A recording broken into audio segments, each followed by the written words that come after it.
Tired of spotty Wi-Fi and endless buffering on your phone? There's a surprisingly simple solution connecting directly to Ethernet. First, you'll need the right adapter if you have an Android phone or a newer iPad. You'll likely need a USB-C to Ethernet adapter for iPhones and older iPads. You'll need a Lightning to Ethernet adapter. You can find these online or at most electronics stores.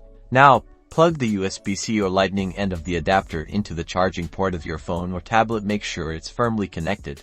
Next, take your Ethernet cable, the same one you'd use for your computer, and plug it into the Ethernet port on the adapter. Ensure that the cable is securely clicked into place. Your phone should automatically recognize the Ethernet connection. You might see a notification or an indicator in your settings confirming the connection if it doesn't connect automatically.